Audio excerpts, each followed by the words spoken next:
Po mga boss, good morning po ulit. Update po tayo sa ating repair na unit mga boss. I-share ko po sa inyo yung pagdatiles ng CR. Bali ano po yan siya. Layout na po natin siya. Po yung sukat niya. Kumuha siya. Po kayo ng 90 cm yan po. May guhit na po yan siya. Nilayout na po natin yan. Gagamitin po natin tiles is 30 by 30 lang po. Yan po siya mga boss. Dito, kukuha lang rin tayo ng 157. Bali, kukunin nyo lang rin po yung 150. Sa 150 po, bali 5 tiles po siya. Dito naman po sa kabila is, bali 176 naman po yung haba niya. Mula rito hanggang dito, 176 po siya. Pero ang tiles po niya hanggang dito. Yan, bali ito po, si Rojo po ito. Ito ang si Rojo niya. 6 yung kanyang si Rojo, 26. Ito naman po yung buo. Yan po yung buo niya, 150. 150 po, yan po yung layout niya sa 150. Bali, 5 buo po siya. Tapos ito po yung si Rojo niya. Yan yung magiging si Rojo niya. Yan. Dito po natin ilalagay yung si Rojo kasi likod po ito ng ano. Ito po kasi yung pintuan niya. Ito po yung pintuan niya. Ito rin po yung si Rojo niya sa kabila. Ayan po siya. Bali rito po. Ang diskarte po niya mga boss, sa likod niya po ilalagay yung si Rojo.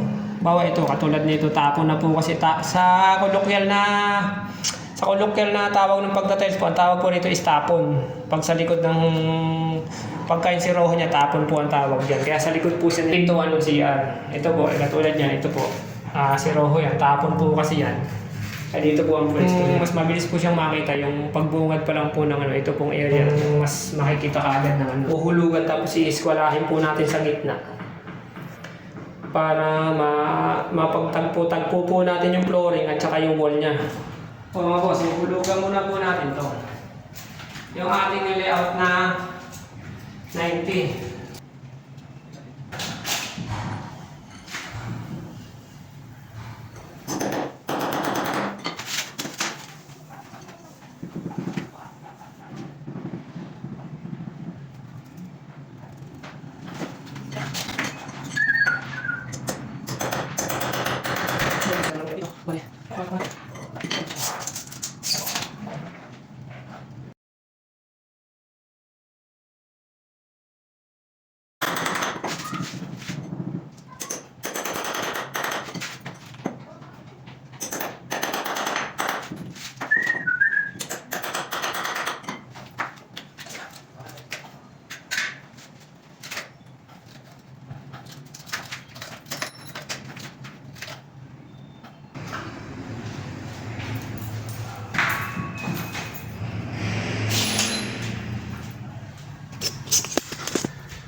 Ito po yung ating tansi. Ayan po siya.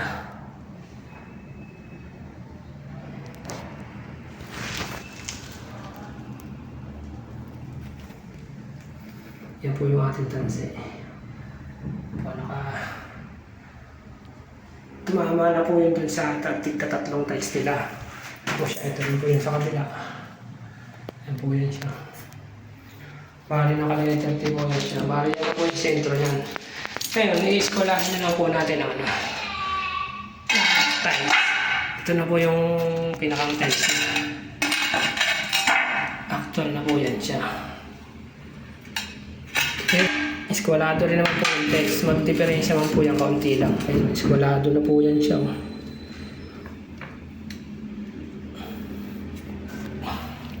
Nakita niyo naman po siya. Ayan. Eskwalado. Inieskwala naman po yung inieskwala naman po yung palitada niya pagka magpapapalitada. Dapat po, sa palitada pa lang inieskwala na siya. Para pantay talaga siya. Dito na lang po tayo kukuha ng ito yung layout niya. Yung may mga guhit na lapis yan po. Yan po yung layout niya. Yan po yung pinakang ibabaw ng tiles. Yan po yan siya. Kapag sa baba. Mali, 4 na tiles na po ito mga boss. Yung 90. Yan po tayo magsisimula ng tiles niyan.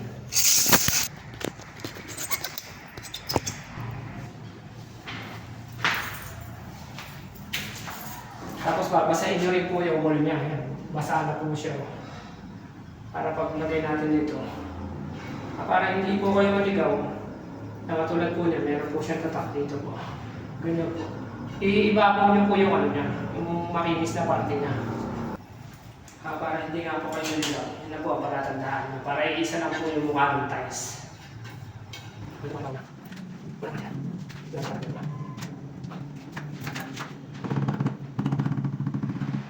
Gagawa po tayo ng ganito, ang tukod niya. Yung iba po kasi nilalagyan po ito ng base dito sa ilalim. Ako ganito lang po ginagawa ko para adjustable po.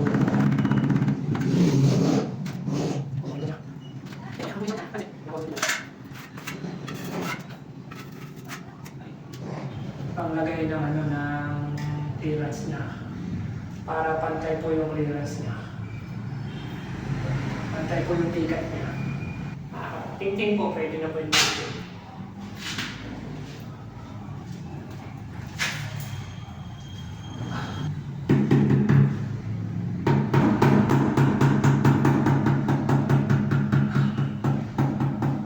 Malalaman niyo naman mga po sa pukpuk ng cabernet nyo kung kapak siya o hindi. Kaya po, buo-buo po yung pukpuk niya. Buo-buo pa yung pukpuk niya. Ibig sabihin.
Oh,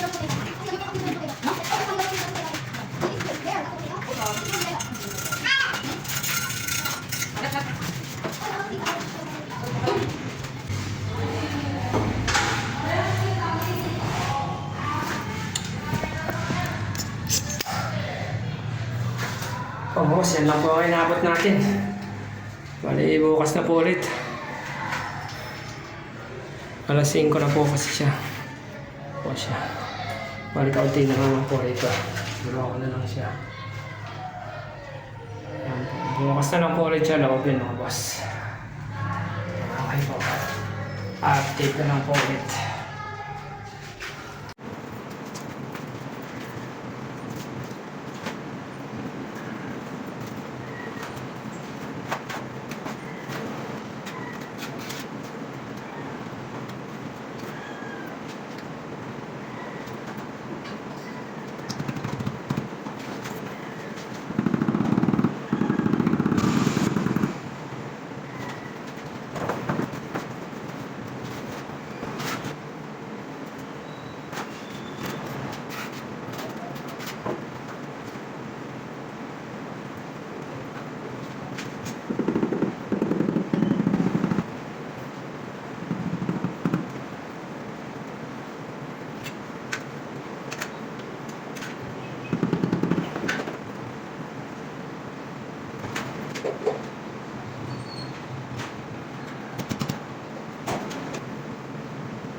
O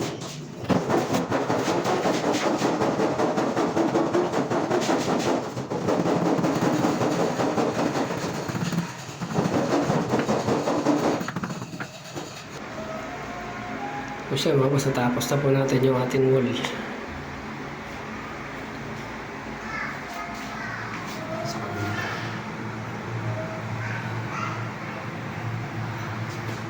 Bali, flooring na lang po siguro bukas po login.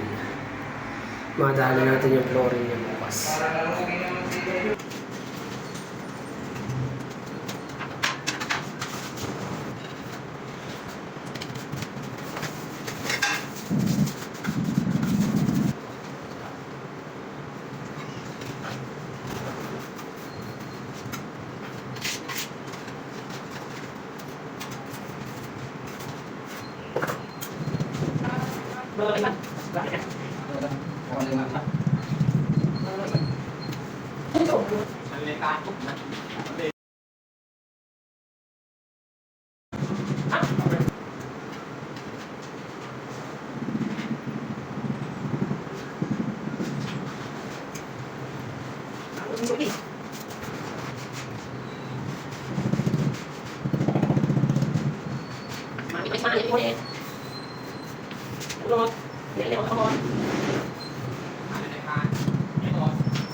Mas mabalag ka, mahal mo siya.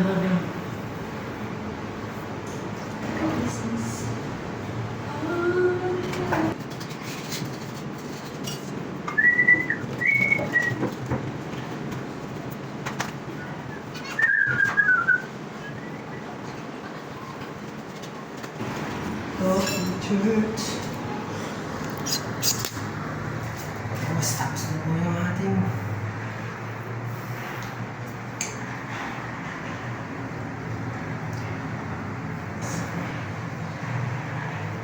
tapos na yung ating siya.